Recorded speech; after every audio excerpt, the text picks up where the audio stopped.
à toutes et à tous et très belle année 2024. Salut Patrick. Salut Bonne Mathieu, année. merci. Bienvenue sur notre Grinder Mag numéro 2. Merci de l'accueil que vous avez fait à notre premier magazine diffusé le mois dernier. Nous avons tenu compte de vos remarques, on vous en remercie et nous espérons que vous serez encore plus nombreux à nous suivre sur ce format vidéo. Bien, bonjour à tous aussi, et pour cette deuxième édition de Grinder 2, donc version 2, donc nous allons vous proposer quelque chose d'un peu particulier puisque vous allez voir défiler tous les associés de By Café, parce que By Café c'est une société, une SAS, donc qui comporte un certain nombre d'associés, puis les chroniqueurs, donc ils viendront tous au micro de Grinder 2 pour vous expliquer quels sont leurs projets pour l'année 2024. Cette période hivernale, c'est également une période de fête, bien sûr. On se couvre pour affronter le froid, on réduit le kilométrage, quoique avec la festive, il y en a certains qui ont beaucoup roulé. On fait également un peu de mécanique sur son vélo.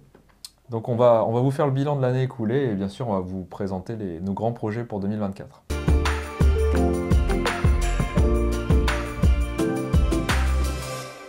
Vous avez été 830 000 visiteurs uniques à nous consulter en 2023, on vous en remercie. Donc 12% de plus qu'en 2022. Donc environ 2 400 000 pages vues sur toute l'année. On est en progression de 20%, donc c'est top. Merci à vous. Avec un taux d'engagement de 4 minutes en moyenne. Et le taux d'engagement, c'est quelque chose de formidable puisque ça prouve que vous restez un certain temps sur nos articles, ce qui nous plaît beaucoup évidemment et qui peut évidemment plaire à tous nos annonceurs qui aujourd'hui nous permettent de vivre.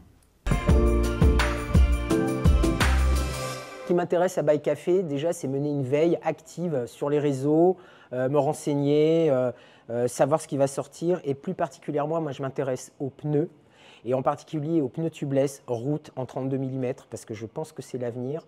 Et puis, je m'intéresse aussi aux fringues, parce que ce soit pour les pneus ou pour les fringues, il y a une telle technicité, il y a tellement de progrès qui sont faits pour le bonheur, le confort et la performance du cycliste que ça me passionne. Le deuxième truc, c'est que j'aime bien aussi les aventures. J'essaie de rouler beaucoup et du coup, d'essayer de rendre compte de ce que je peux faire dans l'année, que ce soit en gravel, sur route, en pignon fixe. Et puis, de façon plus globale, ce que j'aime dans cette aventure, c'est la diversité de points de vue et d'opinions.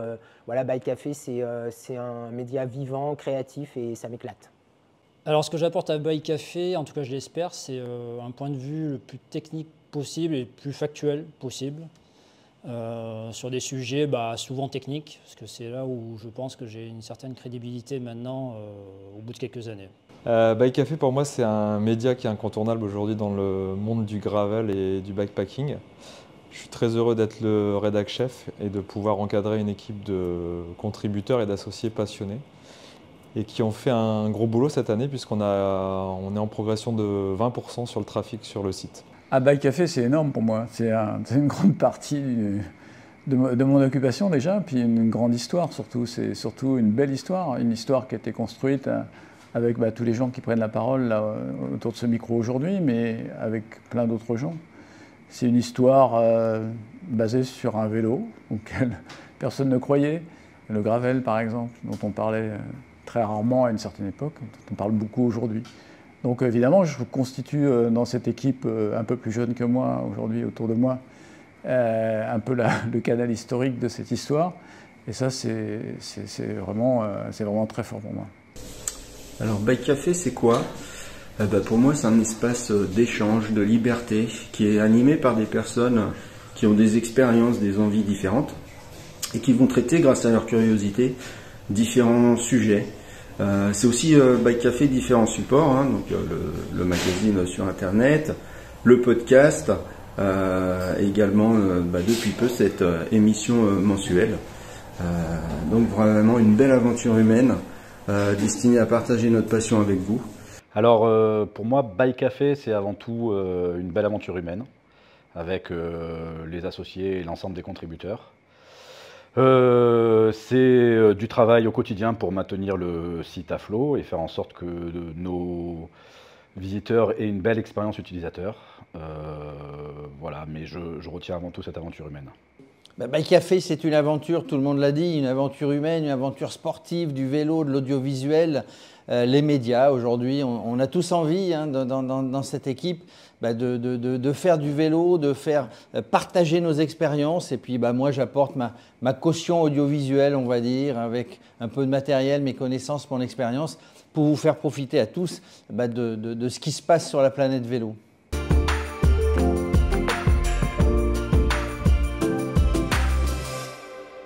En 2023, j'ai testé 11 vélos sur 27 qu'aura fait l'équipe de Bike Café.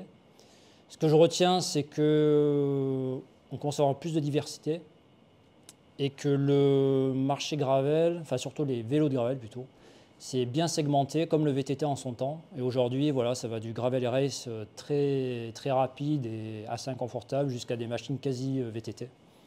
Donc voilà, pour moi, le marché gravel est devenu mature et les vélos qui vont avec. 2023, je retiens que le média continue de progresser en termes de trafic.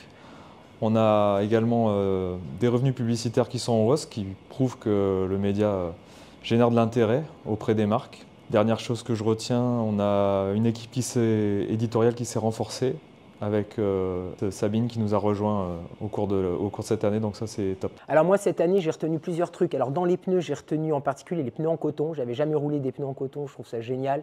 C'est hyper léger, résistant, enfin c'est vraiment une technologie qui mélange un matériau qui existe, qui est utilisé par l'homme depuis des milliers d'années et en même temps qui est utilisé dans des pneus extrêmement modernes. J'ai retenu aussi des fringues chez Q365, qui est une marque qui fait vraiment des choses extrêmement techniques, compactes, extrêmement efficaces sur le vélo. Et puis j'aime bien les petits délires en ce moment du poisson volant de Café du Cycliste, parce qu'ils inventent des choses qui sont rigolotes et qui servent pour tous les types de vélos dans la vie de tous les jours. Voilà. Donc ça sera mes coups de cœur pour cette année 2023. 2023, pour moi, ce qui m'a marqué, c'est la multiplicité de l'offre des différents événements. Alors il y en a vraiment pour tout le monde, tous les goûts, tous les niveaux, que ce soit de la longue distance avec des divides qui traversent la France ou l'Europe, des événements à la journée un petit peu plus courts, des festivals, des salons. Donc je trouve qu'il y a vraiment une belle variété de propositions. Et puis c'est aussi la liberté de gravel, donc on peut très bien rouler tout seul ou en petit groupe dans sa région. Et c'est ça qui fait le sel de cette pratique, c'est que chacun la voit comme il l'entend. Et ça c'est vraiment super. Et d'ailleurs, un petit coucou aux organisateurs. N'hésitez pas à vous inscrire sur notre espace calendrier pour présenter vos événements en plus grand nombre. 23 pour Bike Café, il y a eu plein de choses, plein d'événements sur lesquels on s'est retrouvés, des essais, des tests. On vous fait partager notre passion en 2023. Il y a eu encore plus d'événements qu'on vous a fait partager sur le site de Bike Café. Alors, je m'y suis mis, effectivement, quand je suis arrivé dans cette aventure, j'avais pas mon permis vélo. En fait, je m'y suis mis et c'est une passion qui commence à me grignoter de plus en plus et j'y prends beaucoup de plaisir. En 2023, moi, ce qui m'a surpris beaucoup, c'est l'apparition dans le monde du gravel d'une émergence de la compétition et de beaucoup de jeunes que je vois mettre des dossards, courir, participer à des épreuves. Et ça me passionne beaucoup parce que j'étais compétiteur autrefois. Et vraiment, ça me fait vibrer de les voir partir sur leur vélo à la conquête de ces pistes, fonçant comme des fous. Et ça, c'est un autre aspect du gravel qui restera de toute façon une pratique polymorphe dans laquelle on aura d'autres pratiques, évidemment, qui se déclineront dans le bikepacking et autre chose. Mais c'est ça qui m'a marqué cette année en 2023, cette progression et cette apparition des jeunes sur ce segment-là.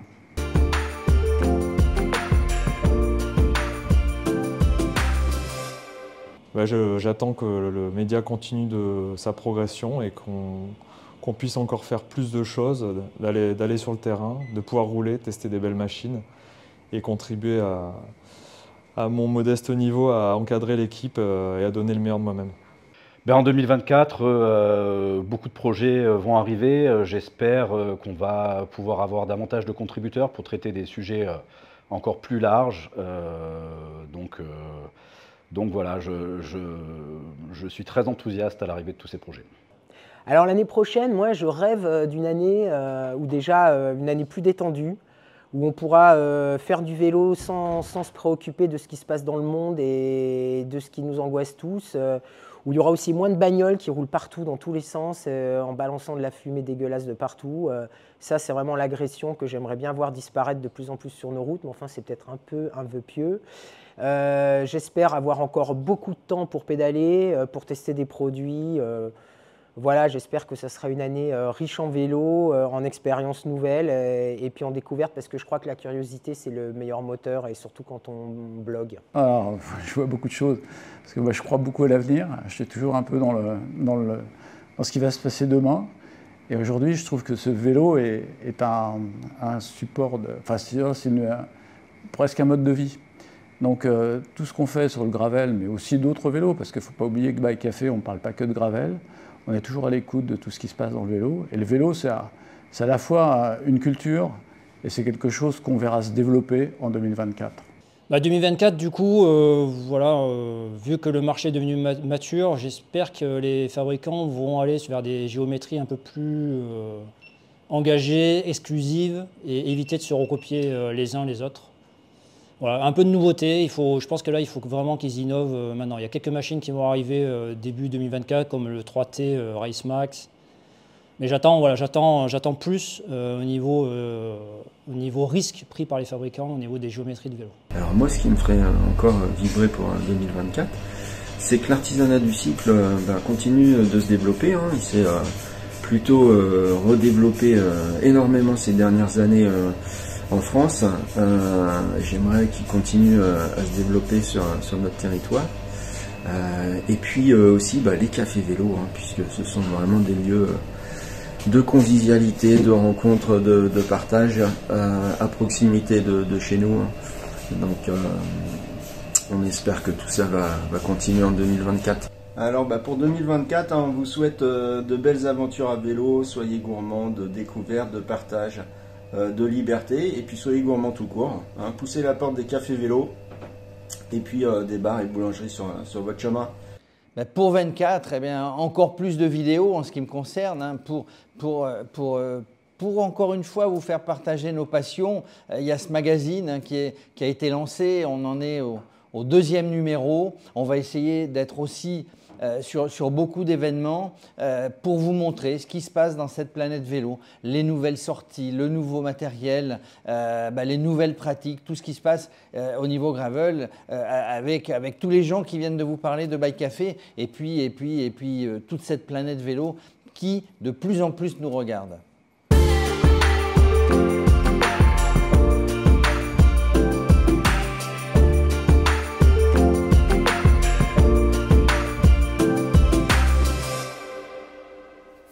Dans notre rubrique On y va, je voudrais vous présenter le portail événements. Donc, ce portail événements est constitué de 2 rubriques.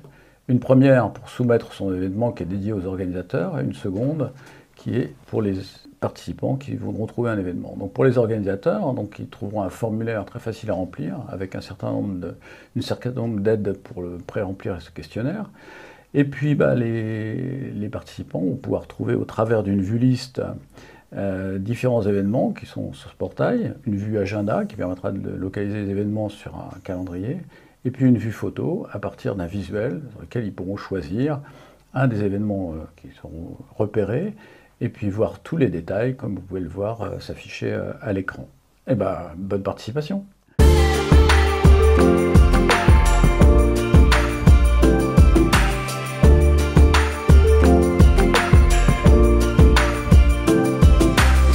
Bonjour Nathalie. Bonjour Patrick. On souhaiterait savoir quels ont été les grands moments de ta saison 2023.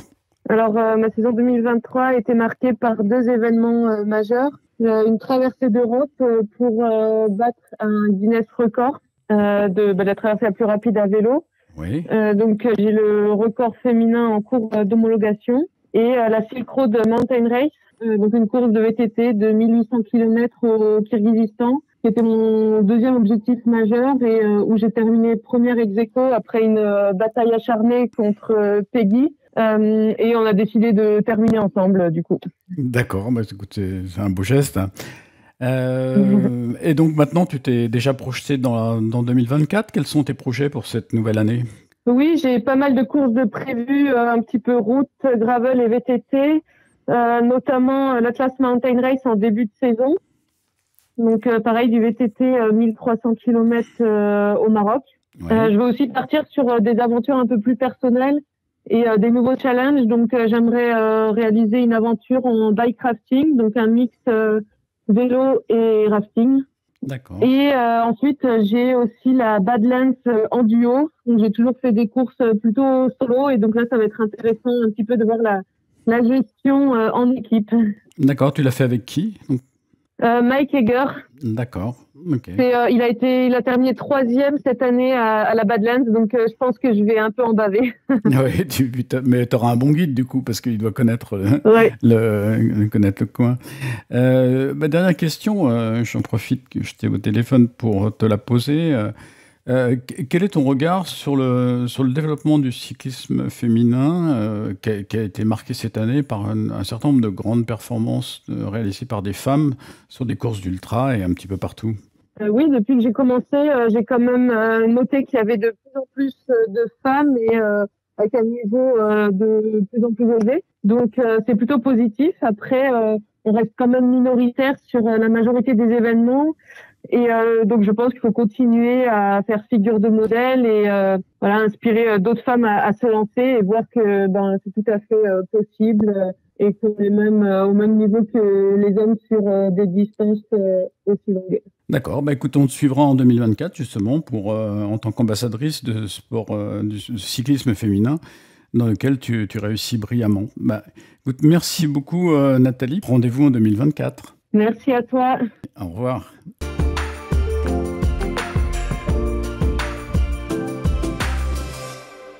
Alors Laurent, salut, tu peux nous parler des vélos qu'on a testés sur Bike Café cette année? Ouais, bien sûr Mathieu. Tu vois, tu as la liste comme moi devant les yeux. On a testé quand même 27 dans l'année 2023, ce qui est pas négligeable.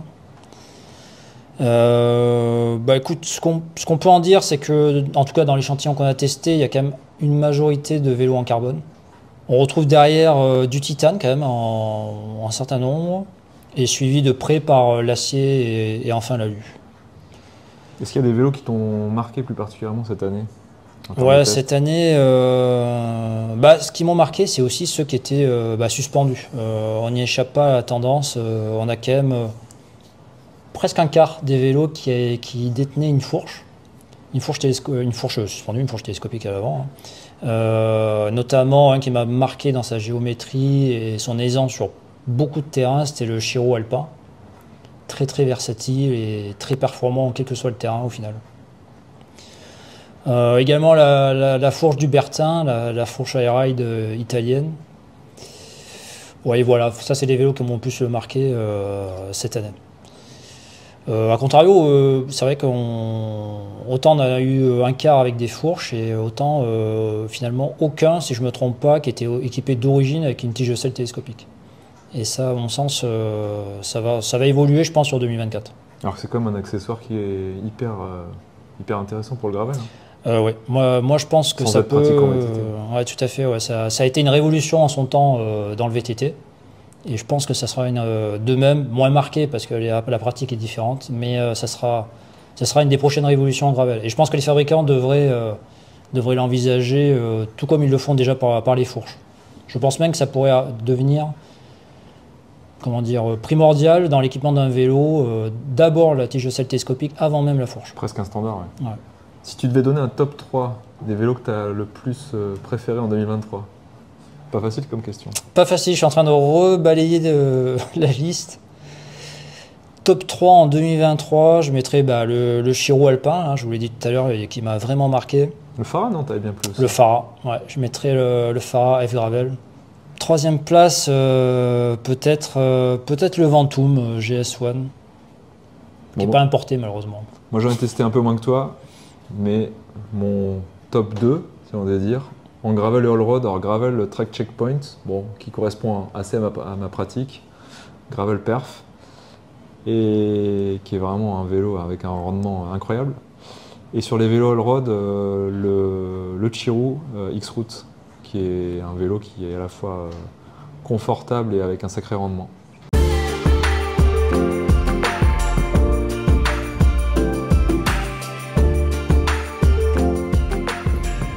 Bonjour Philippe.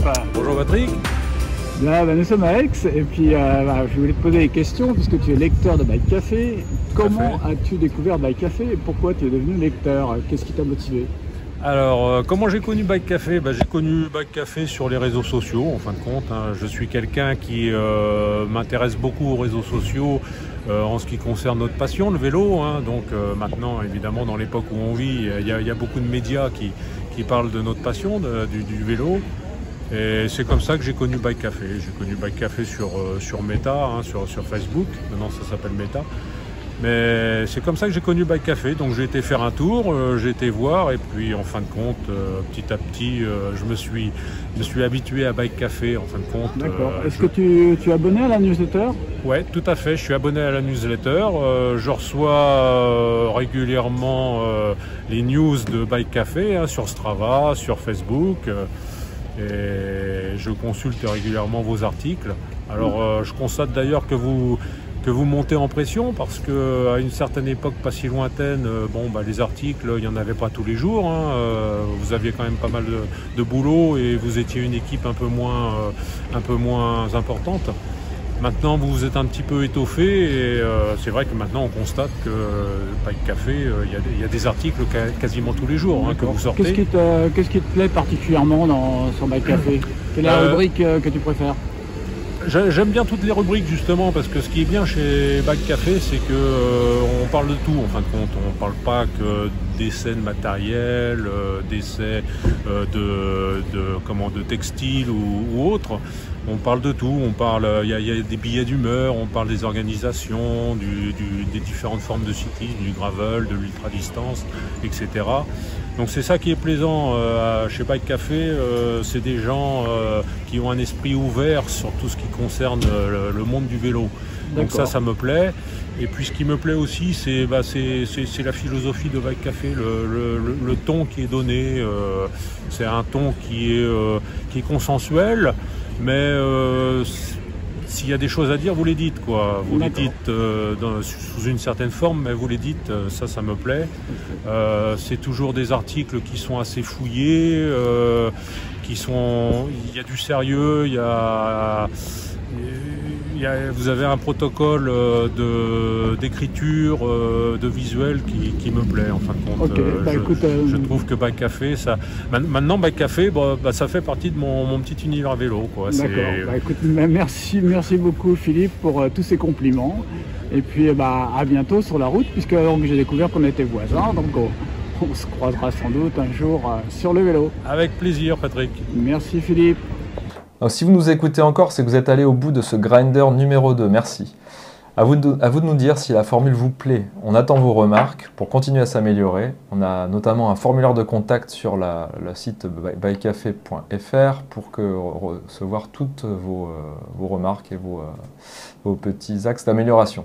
Et puis n'oubliez pas aussi de nous rencontrer sur les réseaux sociaux, évidemment, YouTube, Instagram, sur nos podcasts blabla et tous les moyens que vous pouvez trouver pour venir à notre rencontre et même sur les événements où on pourrait nous retrouver dans l'année 2024. Et n'oubliez pas de vous abonner aussi à notre newsletter qui sera envoyée tous les lundis matins dans votre boîte mail. Tous les lundis matins. On vous remercie. Salut.